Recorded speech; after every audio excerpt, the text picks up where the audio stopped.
উজির, তোমার সাথে আমার কিছু কথা ছিল। আচ্ছা বেগম সাহেবা, বলুন বলুন, কি বলবেন বলুন। আমি একটু ঘুরতে যেতে চাই। এই রে, ঘুরতে যাবেন? সে তো অনেক খরচ। কিসে প্রচুর খরচ উজির? আমার ট্যাঙ্ক থেকে কিছু যাবে না তো? আখি জাহাপানা, ক্ষমা করবেন, আপনার ট্যাঙ্কি তো হবে ফাঁকা। বসবে মোহর, কমবে টাকা।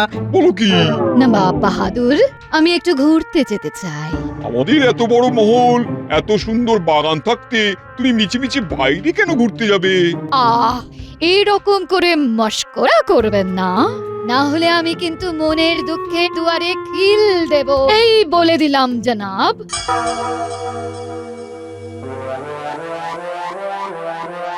জাহাপানা, বেগমকে আটকান, না হলে এই গোসা ভাঙাতে গিয়ে আরো বেশি মোহর খরচা হয়ে যাবে। ঠিক বলেছো উজির। না না না না, আমি আটকাই। কি ব্যাপার, সকলে এত চিন্তিত কেন? প্রতিদিনেরই নিয়ম।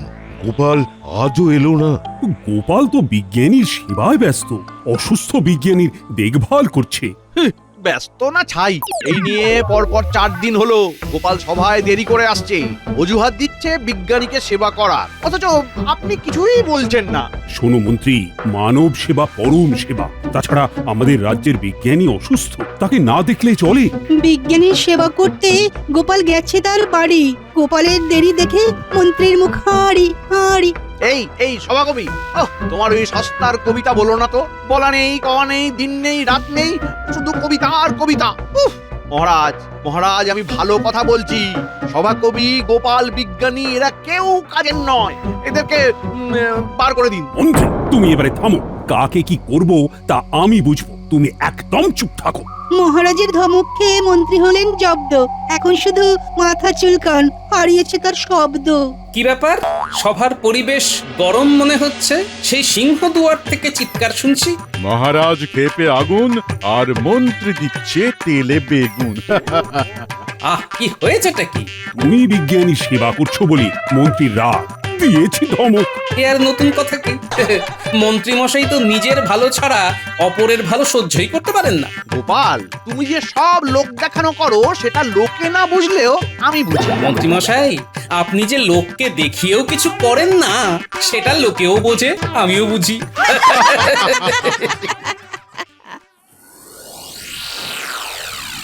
এখন তাহলে বলো উজির, কোথায় যাওয়া যায়? সমুদ্র নাকি পাহাড়? আগে নবাব বাহাদুর, এমন একটা জায়গায় যেতে হবে যেখানে দুটোই আছে। অতি উত্তম প্রস্তাব। বেগমকে তাহলে একবারে পাহাড় এবং সমুদ্র দুটোই দেখানো হয়ে যাবে, কি বলো? আর পরের বার আর বায়নাও করবে না। হ্যাঁ, জাহাপানা, আমারও তাই মত। মিছি ঘোরার পেছনে বারবার অর্থ ব্যয়ের কোনো মানেই হয় না। এমন কোন জায়গা আছে যেখানে রয়েছে একসাথে পাহাড় আর সমুদ্র? সে জায়গা বড়ই বিচিত্র। বলো, আরে কোন দিকে শুনি? নবাব, আপনাকে বলছি এখুনি। কৃষ্ণনগর ছাড়িয়ে আরো বেশ খানিকটা দূরে দুর্গনগরে একসাথে পাহাড় আর সমুদ্র দুটোই রয়েছে। বেশ হয়েছে। বাবা। আচ্ছা উজির, ঘোড়া গাড়ি ছাড়া সঙ্গে তো অনেক লোক লস্করও নিতে হবে, তার মানে সেখানেও তো অনেক খরচ হবে। জাহাপানা, আমি আছি তো, চিন্তা করবেন না। কোনো মতলব এসেছে বুঝি? মতলবই আমি সব সময় খুঁজি। শুনুন, কৃষ্ণচন্দ্রকেও সাথে নিয়ে নিন। আর সভাসদেরও কি নেবো? জাহাপানা, একটা চিঠি আপনার নাম করে আমি লিখে পাঠাচ্ছি যে আপনি চান মহারাজ কৃষ্ণচন্দ্র সহ তার বাকি সভাসদদের নিয়ে দুর্গনগরে ঘুরে আসতে। আচ্ছা, তাহলে তুমি বলতে চাইছো যে ওদেরকে সাথে নিলে আমার এখান থেকে লোক লস্কর নিতে হচ্ছে না, তাই তো? আর মোহরও বেঁচে যাচ্ছে। বাবা। আগে একদম তাই। শুনুন, আমি চিঠিটা এইভাবে লিখব যে, প্রিয় কৃষ্ণচন্দ্র, যদি আমাদের ভালো করে ঘোরাতে পারো তাহলে 2 মাসের খাজনা মুকুব। সেই ভালো। 2 মাসের যা খাজনা, তার তুলনায় এখান থেকে লোক লস্কর নিয়ে যেতে গেলে খরচ অনেক বেশি হবে। হ্যাঁ জাহাপানা, আর যদি কৃষ্ণচন্দ্র ঘোরায় তাহলে ঘোড়ার খরচও লাগবে না। তার থেকে এই টোপটা দিই, ওরাও রাজি হয়ে যাবে। সমস্ত লোটা কম্বল আর বহর ব্যবস্থার ঝামেলা ওরাই পোয়াবে। আমরা তাহলে নিশ্চিন্তে ঘুরতে পারবো। তুমি না থাকলে কি যে হতো উজির।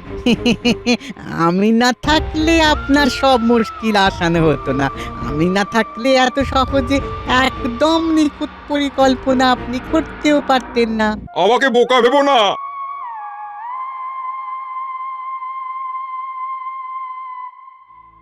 তাহলে গোপাল, তুমি বলছো আরো বেশ কিছুদিন সময় লাগবে। হ্যাঁ মহারাজ, বিজ্ঞানী এখনো পুরোপুরি সুস্থ নয়। ঠিক আছে, দেখো যত তাড়াতাড়ি তাকে সুস্থ করে তোলা যায়। হ্যাঁ, বিজ্ঞানীর দ্রুত সুস্থতার প্রয়োজন। তাহলে তো নতুন যন্ত্রটাও আবিষ্কার হবে না। মহারাজ মহারাজ, এই নবাবের দূত একটা চিঠি দিয়ে গেল।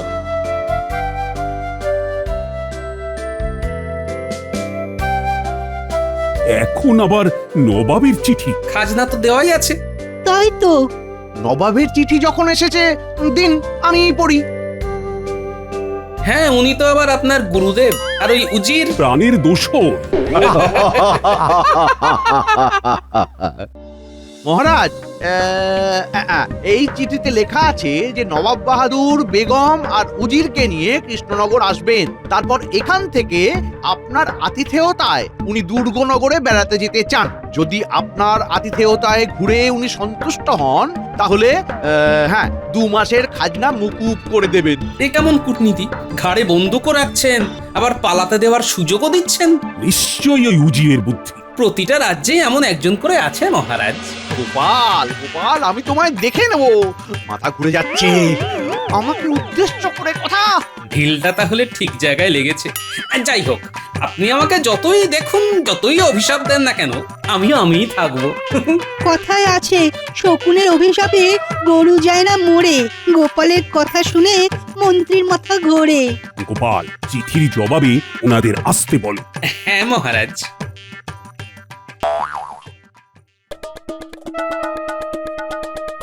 তাহলে জবাব এলো? হ্যাঁ বলো উজির। জবাব না এসে কোথায় যাবে জাহাপানা? তা ঠিক, তুমি যা চাল দিয়েছো। জাহাপানা, তাহলে আজ বাদে আর 3 দিন পরেই রওনা দিই। দাও দাও দাও দাও, কৃষ্ণচন্দ্রকে লিখে দাও, আমরা যাচ্ছি।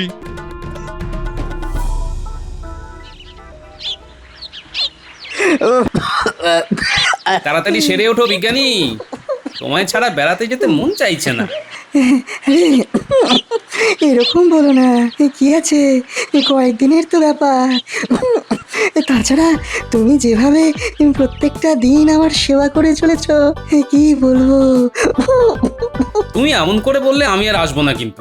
রাগ করো না, আমি সত্যি কথাই বললাম। বাবা, তোমার গবেষণাগারে কত তরল ফুটছে গো। দেখো না, চারিদিকে সব কত তরল। কত রঙের। হ্যাঁ। আচ্ছা, এই এত রকম তরলের নাম তোমার মনে থাকে? তা তা থাকবে না কেন? কত বছর ধরে শুধু এইসবের সাথেই ঘর করছি বলো তো। আচ্ছা, বলছি এই বিকারগুলো তো সব কাচের, তাই না? হ্যাঁ তো। কাচের পাত্রে তরল ফোটাচ্ছ, কাচ ফেটে যাবে না? না না, অত সহজ না। বিজ্ঞান বড়ই অদ্ভুত। তুমি কি জানো, কাগজ তো অত্যন্ত সহজ দাহ্য বস্তু, কিন্তু কাগজের পাত্রেও তরল রেখে ফোটানো সম্ভব। বাবা, সেটা কি করে? দেখো, তুমি যদি শুধুমাত্র কাঁচকে আগুনের উপর বসিয়ে দাও, তাহলে একটু গরম হলেই কাঁচ ফেটে যাবে। কিন্তু তার মধ্যে যদি কোনো তরল পদার্থ থাকে, তাহলে সেই তরল ওই উষ্ণতা টেনে নেয়। একই ব্যাপার কাগজের ক্ষেত্রেও প্রযোজ্য। হ্যাঁ। এটা তো আমি জানতাম না, একদম নতুন জিনিস জানলাম। হ্যাঁ, এটাই পদার্থ বিজ্ঞানের মজা। কঠিন চেষ্টা করে তরল হতে, বায়বীয় হতে। হ্যাঁ, বুঝলাম। যাই হোক, আমি আজ উঠি, বুঝলে? তুমি সাবধানে থেকো। হ্যাঁ, আনন্দ করে ঘুরে এসো গোপাল, আমায় নিয়ে একদম ভেবো না। হ্যাঁ হ্যাঁ।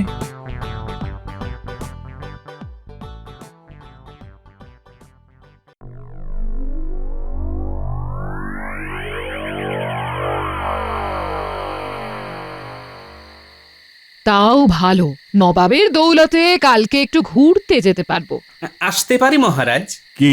গোপাল, এসো এসো। রানীমা, এত খুশি হবেন না, এইগুলো সব নবাবের ষড়যন্ত্র। খাজনা মকুবের নাম করে আমায় ফাঁসিয়ে দিল। যাকে মহারাজ, আপনি চিন্তা করবেন না, আমরা আছি তো, সব সামলে নেব।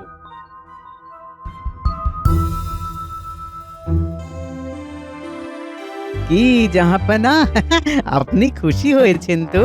খুশি মানে আমি হাওয়ায় উঠছি। আরে আরে বাবা, পরের ঘাড় ভেঙে নিজের স্বাদ পেটাতে কি যে আনন্দ হয় তা কি বলবো জি রে।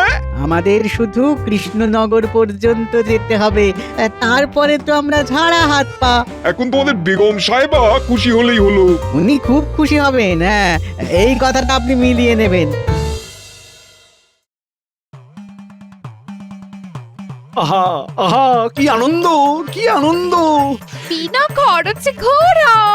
ও ইস, গিন্নি, তোমায় নিয়ে যেতে পারলাম না গো। সে ঠিক আছে, তোমার ঘোড়া মানেই তো আমার ঘোড়া। তুমি না হয় আমাকে অন্য সময় ঘোরাবে। না, তাও মনটা খারাপ লাগছে। যদি তাই হয় তাহলে বরং আমার জন্য এক জোড়া নতুন দুল বানিয়ে দিও। তোমারও দেখবে তাহলে মনটা ঠিক হয়ে যাবে।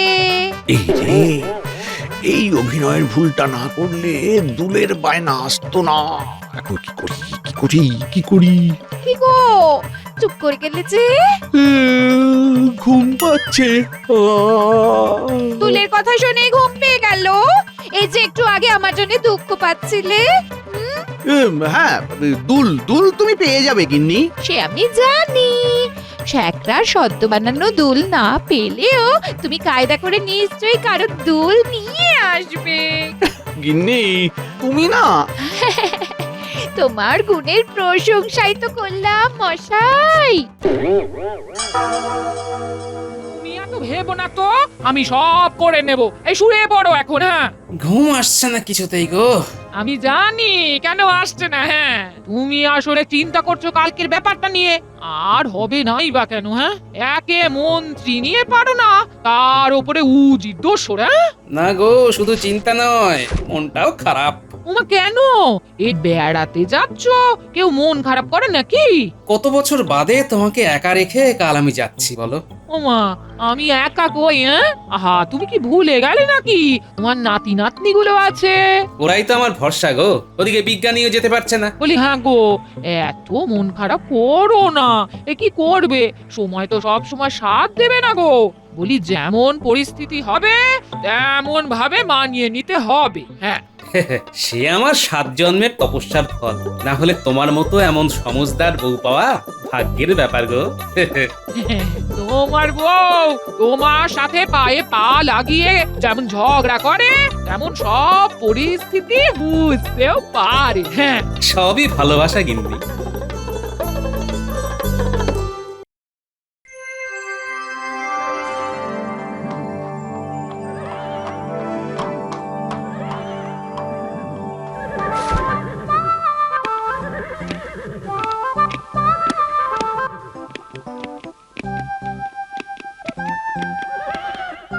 আমরা একদম ঠিক সময় এসে গেছি।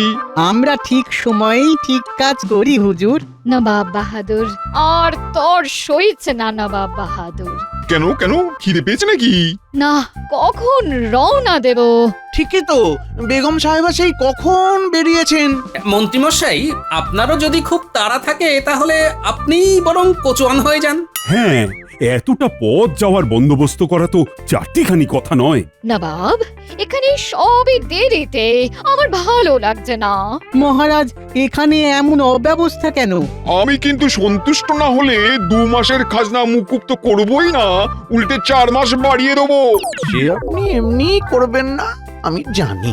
বেগম সাহেবা, খুব শিগগিরই রওনা দেব। তার আগে একটু জল খাবার খেয়ে নিন। বুঝলেন নবাব, আমার এই গোপাল না থাকলে এত তাড়াতাড়ি সব বন্দোবস্ত হতোই না। চলুন চলুন জাহাপানা, চলুন বেগম সাহেবা, চলুন। হ্যাঁ হ্যাঁ হ্যাঁ, জল খাবার পর্ব মিটলেই আমরা রওনা দেব।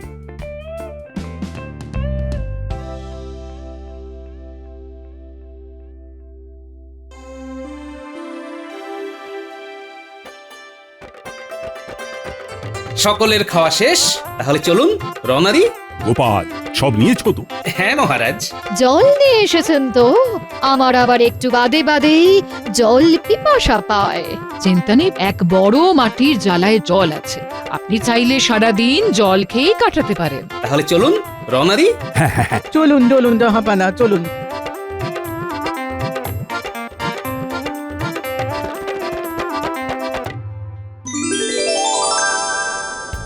উফ কি দারুণ জায়গা! আহা! এত সুন্দর হাওয়া! কৃষ্ণচন্দ্র, তুমি এক কাজ করো, তুমি বরং এই হাওয়াতেই পাখি হয়ে উড়ে যাও। নবাব, মহারাজ উড়ে গেলে আপনারই বিপদ। কেন কেন শুনি? মহারাজ পাখি হয়ে উড়ে গেলে আপনাকে খাজনা দেবে কে? কেন আমি মহারাজ হয়ে যাব, গোটা রাজ্য আমিই দেখব। এই যে তোমার মনের বহুদিনের বাসনা, সেটা আমি ভালোই জানি। আমি একটু যাই, হাওয়া খেয়ে আসি গে। হ্যাঁ, এই এই, এই গোপাল, একটু একটু জলের জ্বালাটা নামাও তো, তেষ্টা পেয়েছি খুব। উজির, মন্ত্রী সব গেলেন কোথায়? কাজে নাম শুনেই পালিয়েছে। এই এত বড় জ্বালা নামানোটা কি চারটিখানি ব্যাপার? এই গোপাল গোপাল, দাঁড়াও দাঁড়াও দাঁড়াও, তুমি একা পারবে না। না মহারাজ, আমি পারবো।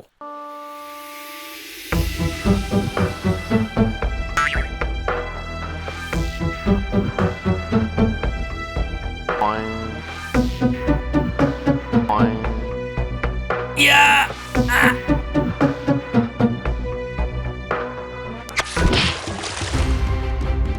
এ বাবা, যা!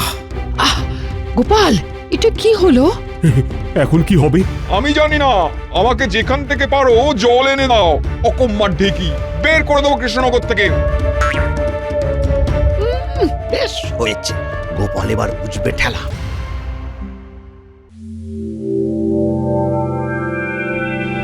নবাব বাহাদুর, বলছি আমি একটু ওই দিকের গোলাপ বাগানের দিকে যেতে চাই। না না না না না না, ওইখানে বেশ আগাছা আটা গাছ আছে দেখছি। না, আমার ওখানেই যেতে মন চাইছে। কি সুন্দর পরিবেশ দেখুন, একদিকে পাহাড়, একদিকে সাগর। আমার মন চাইছে আমি একটু ঘুরবো। বেগম সাহেবা, নিচে নামাটা ঠিক নয়। তুমি চুপ করো, যাও গিয়ে জলের ব্যবস্থা করো।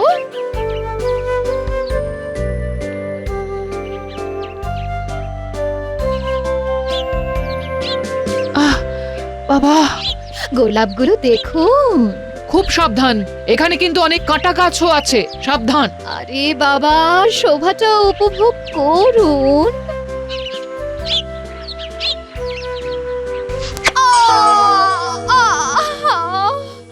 গেলাম গেলাম, কাঁটা ফুটে গেল। হলো তো, বলেছিলাম। কে কোথায় আছেন? আসুন, বেগম সাহেবা পড়ে গেছেন। আসুন আসুন। কি, আমার বেগম পড়ে গেছে? আমার বেগম কিনা? কথা না শুনলে যা হয়।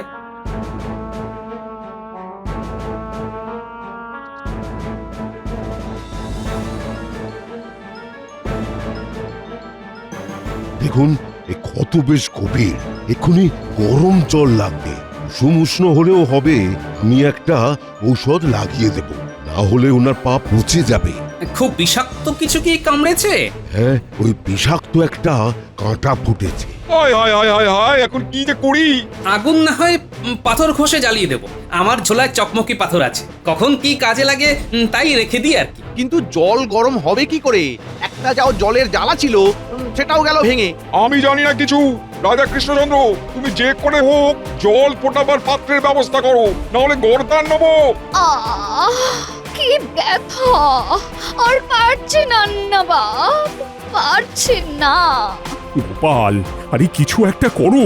গোপাল বড্ড ভুল করেছে, কয়েকটা অতিরিক্ত পাত্র আনা উচিত ছিল গোপালের। রানীমা, এমন হবে তো বুঝেইনি। এই গোপাল যত নষ্টের গোড়া, ওর জন্যই সব হলো। মন্ত্রী মশাই কাগজের ঠোঙায় বাদাম খাচ্ছেন। বিজ্ঞানী বলেছিল কাগজেও জল বা তরল ফোটানো যেতে পারে।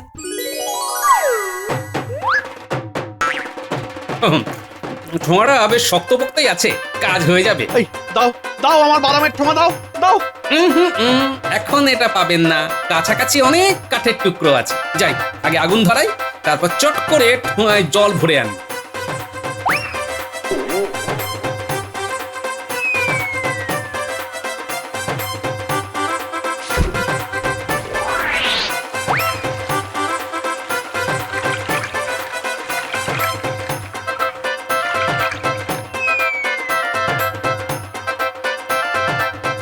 এই নাও বৈদ্য, গরম জল, শিগগিরই ঔষধ লাগাও। সাবাস সাবাস গোপাল, নবাব চিন্তা করবেন না, বেগমের পা একদম ঠিক হয়ে যাবে। ভাগ্যিস গোপাল ছিল। গোপাল গোপাল তুমি আমায় ক্ষমা করে দিও, আমি রাগে অন্ধ হয়ে কি না কি বলেছি। গোপাল, তুমি এই উপায় জানলে কি করে? বিজ্ঞানীর থেকে শুনেছি কাগজও জল ধারণের ক্ষমতা রাখে, তাই সেই উপায়টাই প্রয়োগ করলাম। আর জল ঢাললে কাগজ ভিজে যায়। যতক্ষণ না আগুন পুরো কাগজের জল শুকিয়ে কাগজকে শুকোতে পারছে, ততক্ষণ কাগজও পুড়বে না। গোপাল আমাদের সেরা আর সেরা। গোপাল তোমায় আমি আমার মুর্শিদাবাদে 2 বিঘা জমি পুরস্কার হিসেবে দেবো।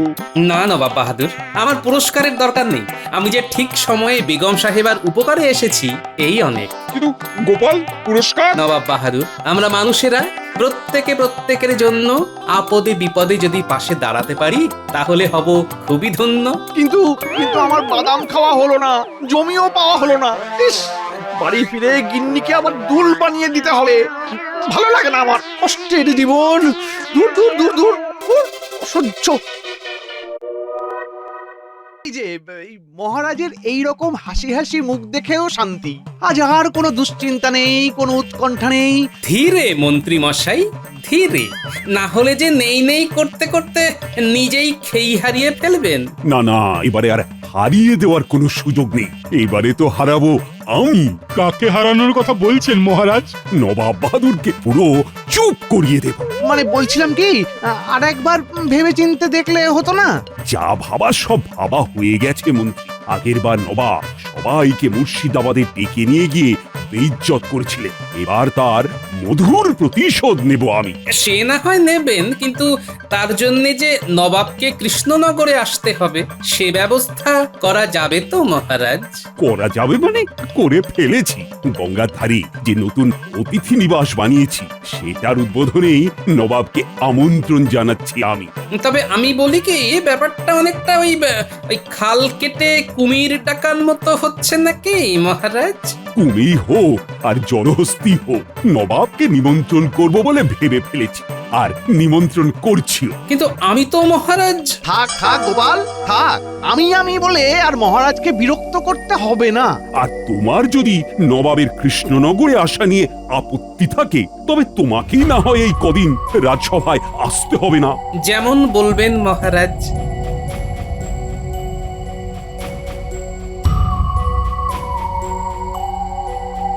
হয়েছে, এবার গোপাল একেবারে জব্দ হয়েছে। তবে বলছিলাম কি মহারাজ, নবাব যেমন খুঁতখুঁতে, তাতে নবাবের আপ্যায়নটা।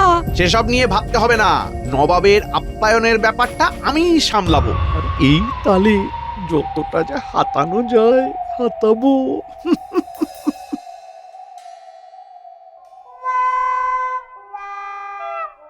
কি হলো বলো তো? আজ যেন একটু তাড়াতাড়ি রাজসভা থেকে ফিরে এলে। এখন কয়েকদিনের ছুটি, তাই ভাবছি নাকে সর্ষের তেল দিয়ে ঘুমোবো। ছুটি? তাও আবার কয়েকদিনের? নির্ঘাত নির্ঘাত মহারাজ দাঁড়িয়ে দিয়েছেন, তাই শ্বশুর করে তুমি বাড়ি ফিরে এসেছো। না না, ব্যাপারটা ঠিক তা নয়, বুঝলে। তবে মহারাজ হয়তো ভুল বুঝেছেন আমাকে। আর মহারাজ যখন নিজের ভুল বুঝবেন, তখন নিজেই কাছে ডেকে নেবেন। সেই আশাতে থাকো তুমি। শুধু আমি কেন গিন্নি, মহারাজও তো আশা করেই বসে আছেন। তবে তোমার অসুবিধেটা কোথায়? অসুবিধে আমার কেন হতে যাবে গিন্নি? অসুবিধে তো হবে মহারাজের। খাচ্ছিলেন মহারাজ বেশ পায়ের উপর পা তুলে, কাল হলো নবাবকে ঘটা করে ডেকে এনে।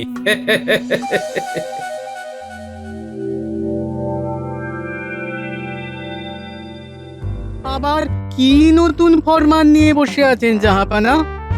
ফরমান নয় উজির, ফরমান নয়। আমাকে কৃষ্ণনগরে যাওয়ার জন্য আমন্ত্রণ করেছে কৃষ্ণচন্দ্র। হ্যাঁ, বলেন কি? মনটা নিজে থেকে কেমন নিচে নিচে উঠছে, বুঝলে, নিচে নিচে উঠছে। কেন জাহাপানা? আরে এটা বুঝছো না, এবার যে কৃষ্ণচন্দ্রের নিজের ডেরায় গিয়ে তাকে নাকানি চৌপানি খাওয়াবো। আপনি যতই ও করেঙ্গে ভাবুন, আপনার কপালে কি আছে সেটা তো গোপাল ঠিক করবে। সময় আসুক। আবার তুমি আমার সামনে দাঁড়িয়ে বিড়বিড় করছো। শোনো, যেমন যা বলছি চটপট ব্যবস্থা করো দেখি। হ্যাঁ, বলুন জাহাপানা, কি করতে হবে বলুন। বেশ, তবে তাই হবে। আপনি যেমন বলবেন জাহাপানা। আপনার হাতে ওটা কি মহারাজ? আবার কোনো নিমন্ত্রণ পত্র এলো নাকি? পত্র নয়, পত্রের উত্তর এলো। আসছেন, নবাব আসছেন। এবার তো তাহলে আমাদেরও তৈরি হতে হবে। হ্যাঁ হ্যাঁ, নবাবকে অভ্যর্থনা জানাবার জন্য কি কি ব্যবস্থা নেওয়া হচ্ছে সেটা একবার আলোচনা করে নেওয়া দরকার। তা কেমন কি আয়োজন করলে মন্ত্রী তুমি? এই খাবারের আয়োজন সেরে ফেলেছি মহারাজ। শরবত আর মরশুমি ফল তো থাকছেই, তার সঙ্গে সরপুরিয়া থেকে শুরু করে মোহনভোগ, মিষ্টির হরেক রকম, তারপরে তো গঙ্গার ইলিশ, কচি পাঁঠার ঝোল। ওহ, করেছ কি মন্ত্রী? আমার তো শুনেই জিভে জল চলে আসছে। আমিও তৈরি মহারাজ, মানে কামান তৈরি করে রেখেছি। নবাব এলেই গোলা ছুঁড়ে অভ্যর্থনা জানাবো। না না থাক, ওটা আবার বাড়াবাড়ি হয়ে যাবে। মশা মারতে আর কামান দাগতে হবে না তোমার। যথার্থ বলেছেন মহারাজ। তবে রাজকবিকে যে বিশেষ একটা দায়িত্ব নিতে হবে এবার। উমা, সেটা আবার কি? শোনো, নবাবকে নিয়ে মিঠে করা, মানে একেবারে টক ঝাল মিষ্টি করে একখানা কবিতা রচনা করে ফেলো তো দেখি, যেটা তুমি নবাবের সামনে পাঠ করবে। টক ঝাল মিষ্টি, সে তো রান্না। যাও যাও যাও, আর কথা বাড়িও না। নাও নাও, সবাই তৈরি হয়ে নাও চটপট, হাতে আর সময় নেই বিশেষ।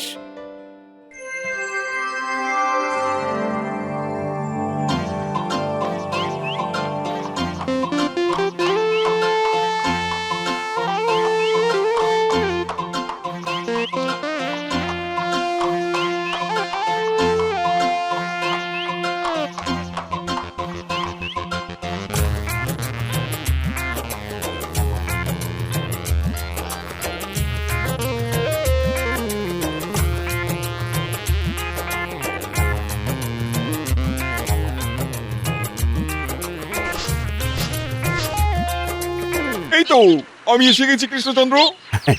আমার কি সৌভাগ্য জাহাপানা। আসুন আসুন। আমরা তো আপনার অপেক্ষাতেই সেই কখন থেকে হাঁ করে বসে আছি। এবার হাঁটা বন্ধ করে ফেলো, না হলে যে কানামাছি মুখের মধ্যে ঢুকে একেবারে ভোঁ ভোঁ করে দেবে। এই তো নবাব এসেই শুরু করে দিয়েছেন। আমি তবে কিছু বলি। নবাব বাহাদুর এলেন মোদের ঘরে, কে জানে কি খরা পড়বে এসে আমাদের ঘরে। মারে বাবারে বলে যতই করি হাসফাস, তবু বলি সাবাস নবাব বাহাদুর সাবাস। এটা তুমি আমার প্রশংসা করলে নাকি নিন্দা? যেমন ভাবে নেবেন জাহাপনা, সবই আপনার বন্দনা। ওহ, মোক্ষম বলেছ কবি। নবাবকে প্রথমেই একেবারে চমকে দিয়েছ। বেশ বেশ বেশ, কই উজির, সবার যে হাত খালি, দাও দাও দাও, সবার হাত ভরে দাও। হ্যাঁ হ্যাঁ জাহাপানা, এই তো আমি সব সাজিয়েই এনেছি।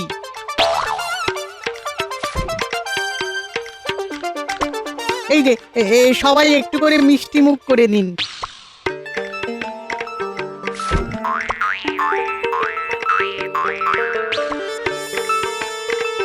এইসবের আবার কি দরকার ছিল?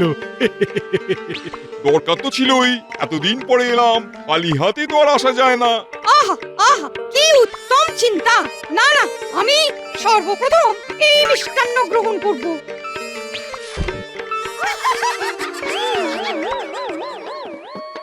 একই এই সরু মুখ দিয়ে খালি হাত পাত্রের ভেতরে ঢুকলেও মিষ্টি হাত নিয়ে হাত মুঠো করলেই আর হাত বের করা যাচ্ছে না জি। বেশ কিছুক্ষণ কসরত করার পরেও তো মিষ্টি হাত থেকে আর মুখে এলো না। না খেয়েই হাত বের করে নিতে হচ্ছে। মুখের সামনে খাবার, তবু তোমরা খেতে পাচ্ছ না? হ্যাঁ, এ কি কৃষ্ণচন্দ্র, এ কি অবস্থা? এই মরেছে, নবাব যে ভালো খেলা দেখাতে শুরু করেছেন। ওহ, এখন মনে হচ্ছে গোপাল থাকলে এর একটা পাল্টা জবাব ঠিক দিতে পারতো।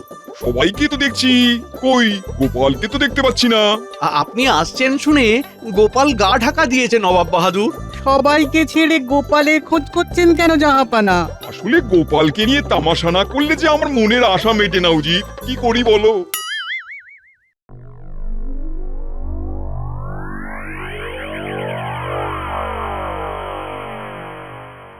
ও গোপাল দাদু, তুমি এখানে বসে আছো? ওদিকে যে দারুণ ব্যাপার হচ্ছে। কোথাকার কোন ব্যাপারের কথা বলছিস বলতো তোরা? মুর্শিদাবাদের নবাব কৃষ্ণনগরে চলে এসেছেন, মানে একেবারে হই হই কাণ্ড, রই রই ব্যাপার। আর ওদিকে গঙ্গার পাশের অতিথি নিবাসও বেশ সুন্দর করে সাজানো হয়েছে। তুমি যাবে না গোপাল দাদু? গেলে ভালো, না গেলে আরো ভালো। আমি বলি কি, তুমি মহারাজকে যদি সত্যি ভালোবাসো, তবে মহারাজ কখন বিপদে পড়বে আর তোমাকে ডেকে পাঠাবে, তার জন্য অপেক্ষা না করে নিজেই গিয়ে মহারাজের পাশে দাঁড়াও। হ্যাঁ, এইটা কিন্তু দিদা একদম ঠিক কথা বলেছে দাদু, তোমাকে মহারাজের পাশে দাঁড়াতেই হবে। তুমি পাশে না থাকলে মহারাজের যে ফাঁকা ফাঁকা লাগবে। তোরা সবাই মিলে এইভাবে বললে আমাকেও যে অন্যরকম কিছু ভাবতেই হয় এবার। না, গিয়ে দেখি তাহলে নবাবের খাতির যত্নের কোনো ত্রুটি হচ্ছে কিনা।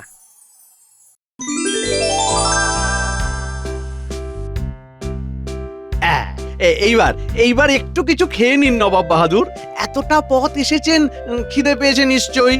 আমি কিন্তু আজ নিজে দাঁড়িয়ে থেকে খাওয়াবো আপনাকে, কোনোটাতেই আর না শুনবো না। হ্যাঁ, খাওয়ার পরে একটু বিশ্রাম নিয়ে তারপর ফলাহার। ওহ, পরিকল্পনা তো সব সাজিয়ে ফেলেছো দেখছি।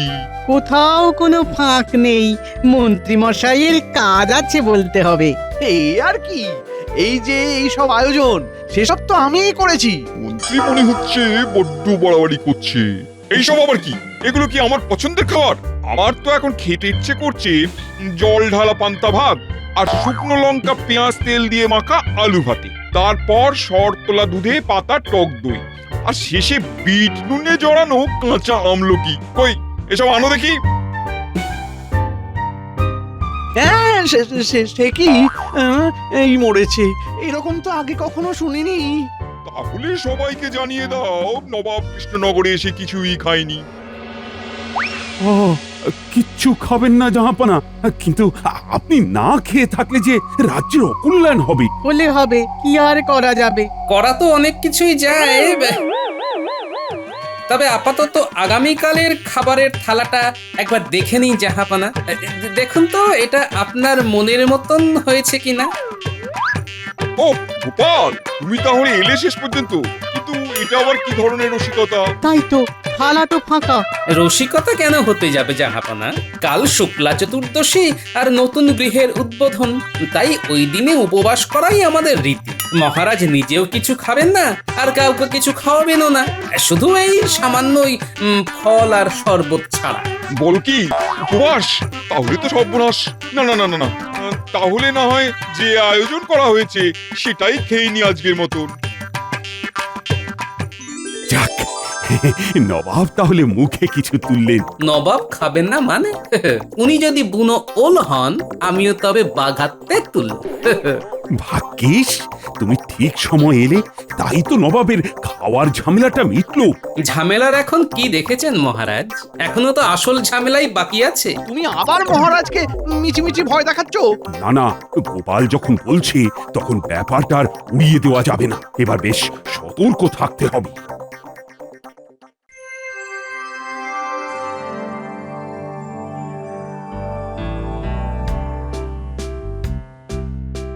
তাহলে এই তোমার সেই অতিথি নিবাস, এর জন্যই এমন উন্মাদনা?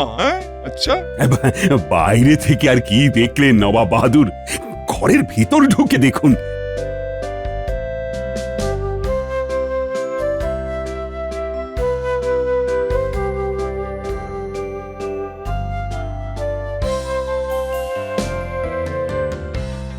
ওরখানা খাসা বানিয়েছে বটে, তবে বেমালুম চিপে যেতে হবে। এই ঘর দেখে আমার তো চোখ কপালে উঠে যাচ্ছে জাহাপানা। চুপ করো, আহাম্মকের মতন চেঁচামেচি করো না।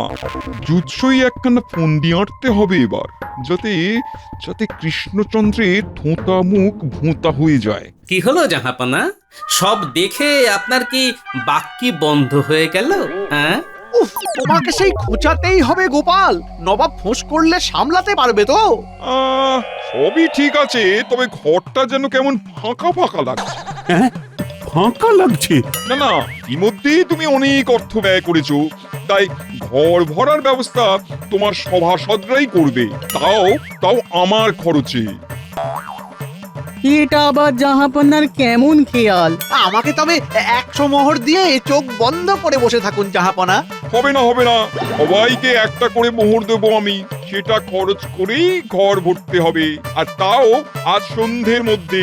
সে না হয় হলো, তবে ঘর ভরে দিতে পারলে কি উপঢৌকন দেবেন জাহাপনা? বলছি তো, সবটাই বলছি। যদি কেউ সত্যি ঘর ভরতে পারে তবে আমি তাকে 100 সোনার মোহর দেবো, আর না ভরতে পারলে কৃষ্ণচন্দ্র তোমাকে আমি 1000 স্বর্ণ মোহর দণ্ড দেবো। এবারই দেখবে কার কেমন কেরামতি।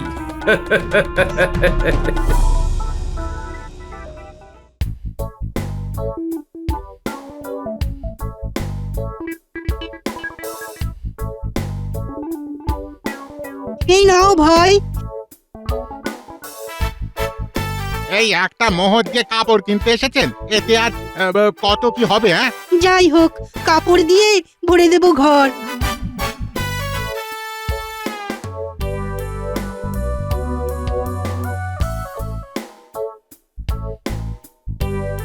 এক মোহরে এর থেকে বেশি কিছু হবে না। ওমা, এতে যে ঘর ভরবে না, কি করি এবার? কি দেব বলুন সেনাপতি মশাই? এই যে এই এক মোহর দিয়ে ওই ঘর ভরানোর সমস্ত আসবাব দিতে হবে। নিয়ে এসো দেখি কি কি আছে।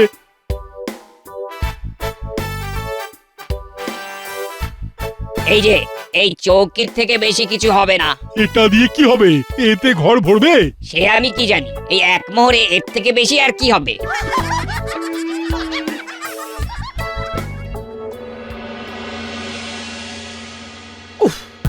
সেই কখন থেকে বটা ঘটাকে 1 মোহর দিয়ে পাঠিয়েছি, কিন্তু তাদের তো আর পাত্তাই নেই।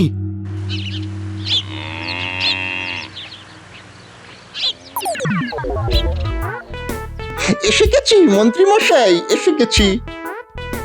একেবারে গাড়ি বোঝাই করে খড় নিয়ে চলে এসেছি। হ্যাঁ, দরদাম করে যা এনেছি তাতে ঘর ভরেও বেশি হবে, দেখবেন। আমার কি কম বুদ্ধি নাকি? ভেবে ভেবে এমন একটা জিনিস আনিয়েছি যে নবাব থ হয়ে যাবে একেবারে। ওই আনন্দেই থাকো তুমি। এই কটা ঘর দিয়ে ঘরই ছাওয়া যাবে না, আর তুমি কিনা ঘর ভরে দেবে বলছো। এই রে, এই বাবা, তাহলে এখন কি করি? গোপাল নির্ঘাত এবারেও তোমাকে টেক্কা দেবে। গোপালের বুদ্ধি? হ্যাঁ হ্যাঁ, ব্যাস ব্যাস ব্যাস ব্যাস, আর কিছু বলতে হবে না মন্ত্রী মশাই। একটু অপেক্ষা করুন, একেবারে টাটকা খবর এনে দিচ্ছি।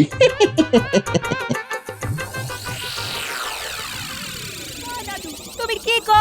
সবাই তো শুনছি মহারাজের ঘর ভরানোর জন্য সব রকম চেষ্টা করছে, শুধু তুমি চুপ করে বসে আছো। এই কথাটা তোরা বুঝতে পারছিস, কিন্তু তোদের দাদুর মাথায় আর ঢুকছে না। হ্যাঁ, না গো দিদা, দাদুর মাথায় নিশ্চয়ই আরো ভালো কিছু পরিকল্পনা আছে। আর তাই তোদের দাদু আরেক বাটি চাল ভাজা খাবে বলছে। বলি নবাবের সামনে কোন মুখ নিয়ে দাঁড়াবে শুনি? এই ওটো, এক্ষুনি ওটো বলছে। ওরে ন্যাপলা, ওরে গুলটে, কই একটু তুলো আর সর্ষের তেলের ব্যবস্থা কর দেখি, বাকিটা না হয় আমি দেখছি। ঢের ঢের লোক দেখেছি, এরকম দেখিনি। এখন কানে তুলো গুঁজে নাকে সর্ষের তেল দিয়ে ঘুমোনো তোড়জোড় করছে। তুমি তাহলে আমাকে বুঝলে গিন্নি, আসলে আমার ঘর আলো করে থাকো কিনা তুমি।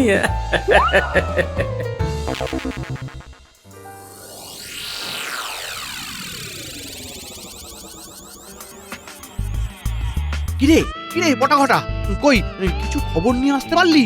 এসেছি তো মন্ত্রী মশাই। আরে খবরটা কি সেটা বলবি তো। গোপাল দাদা তুলো আর সর্ষের তেল জোগাড় করার কথা বলছিল।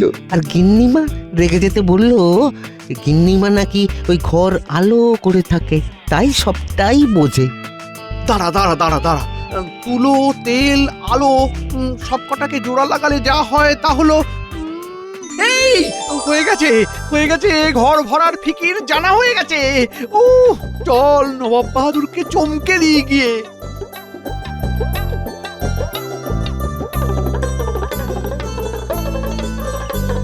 ওই সবাই হাজির হয়েছে নাকি বাকি আছে কেউ? আমি ঘর ভরার জন্য কাপড় এনেছি, এই দিয়ে ঘর ভরে কিনা দেখি। আমার এই চৌকি দিয়েই না হয় এই ঘর ভরানোর চেষ্টা করি। আমার মুহূর্তটা যে কোথায় হারিয়ে গেল, কি কিছুতেই খুঁজে পাচ্ছি না এর কি যে করি। কাউকে কিচ্ছু করতে হবে না, তোমাদের বুদ্ধির বহর দেখে আমি যা বোঝার বুঝে গেছি। সত্যি তো, এসব কি? এই দিয়ে ঘর ভরা যায় নাকি? ঘর যে কি দিয়ে ভরা যায় সেটা তো আমি জানি। তাই নাকি? কি জানো দেখি? শুধু কথায় নয়, কাজে করে দেখাই তাহলে।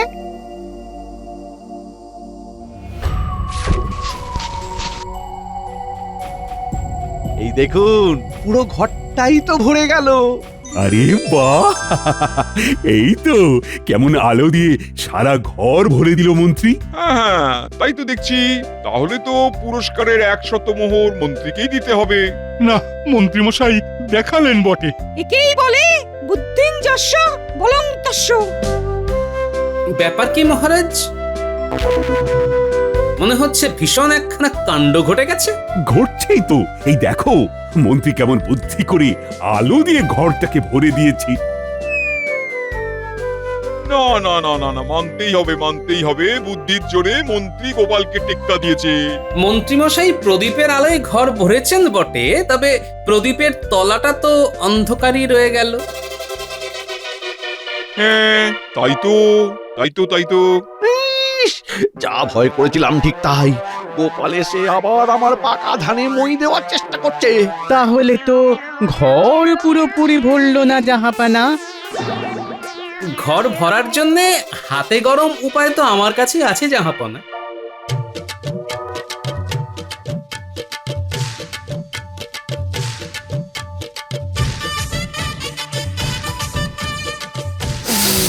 আহ, এই তো ধূপের গন্ধে গোটা ঘর কেমন ভরে গেল। এবার আর কোথাও একটু খালি নেই।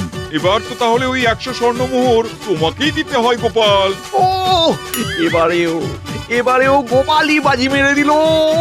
অনেকটা চেষ্টা করলেন মন্ত্রীমশাই, তবে ওই যে আপনি যদি যান ডালে ডালে, আমি তবে পাতায় পাতায় কেন, একেবারে পাতার শিরায় শিরায়। আমার একটা পরিকল্পনা কানা ঘুষোয় শুনে ফেললেও অন্য একটা উপায় দিয়ে বাজি মারা যেতেই পারে। এবার বুঝলেন তো? এই না হলে গোপালের বুদ্ধি শুধু গন্ধ নয়, বুদ্ধি দিয়েও ঘর ভরে দিয়েছে গোপাল। গোপালের জন্য আমার 1000 স্বর্ণমুদ্রাও বেঁচে গেল। এক্ষুনি মুর্শিদাবাদে ফিরে চলো উজির, এখানে আর এক মুহূর্ত থাকবো না। চলো চলো চলো। তবে আমিও একটা প্রতিজ্ঞা করছি, এরপরে আমি আর এমন খাল কেটে কুমির ডাকবো না।